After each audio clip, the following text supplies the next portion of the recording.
როგორ მოხდით ციხის საავადმყოფოში ქირურგი კაცი? დიმრები თუ მე არ ვიყავიან, გარეთ ჩემი მანქანა არ იდგა, საოპერაციოში არ შევიდოდნენ.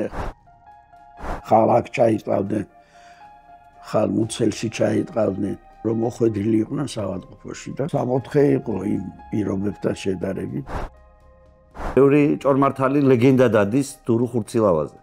აი თქვენ რა შთაბეჭდება დაგჭათ? ეს იყო ტიპიური ყაჩაღი. ყველა ნარკომანი იყო. ქურდები? კი. ასე იმპერატიულად მითხრა. ნაოლს ესენი უნდა გადარჩნენ. 3 იყო. უფროსი ძმა, უმცროსი ძმა და გეგა კობახიძე. ურთულებდი ჭრილობას, რომ მეთხანს გაეჩერებიათ რა. ვიცოდი რომ ცუდი აღსასრულისკენ მიდიოდნენ. ესე როგორ გადარჩით იმ დროს ასეთი სკანდალისგან?